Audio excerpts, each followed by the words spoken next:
ஆதாம் ஏவாளுடைய தப்ப மன்னிக்காத உங்க தேவன் 2500 கோடி மக்களுடைய பாவத்தையும் தப்பையும் எப்படி மன்னிப்பாருன்னு சொல்லி கமெண்ட்ல ஒரு கேள்வி கேட்டிருந்தாங்க. ரொம்ப ஞானமான கேள்விதான். ஆனா இதுக்கான ஆன்சர் ரொம்ப சிம்பிள்.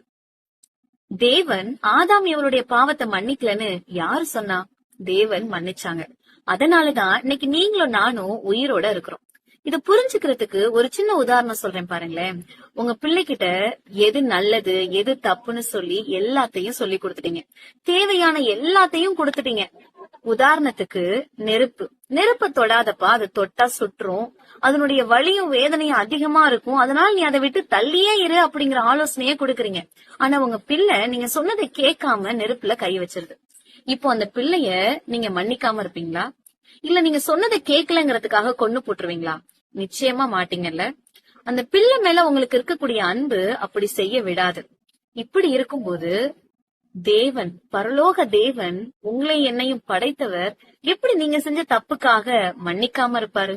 உங்களை அழிக்கணும்னு நினைப்பாரு? நிச்சயமா மாட்டாருல. இப்போ நீங்க உங்க பிள்ளைய மன்னிச்சிட்டீங்க. நீங்க மன்னிச்சிட்டீங்க அப்படிங்கறதுக்காக சுட்ட நெருப்பு அதனுடைய வலிய பிள்ளைக்கு கொடுக்காம இருக்குமா? நிச்சயமா இருக்காது. அதனுடைய வலியை வேதனையை அனுபவிச்சுதானே ஆகணும்.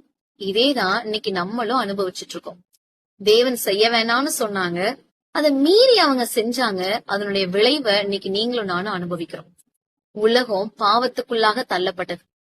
பாவ சுவாபத்துக்குள்ளாக நம்ம மாற்றப்பட்டோம். அதனுடைய வலியும் வேதனையும் நமக்கு கொடுக்கப்பட்டது. நம்மளுடைய வலிய சகிக்க கூடாத தேவன் நம்முடைய இடத்துல அவர் பலியாகிறாரு. நமக்காக அவர் ஜீவனை கொடுக்கிறாரு.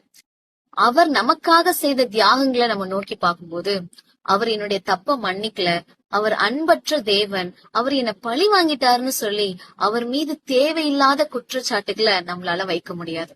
யோசித்து பாரு.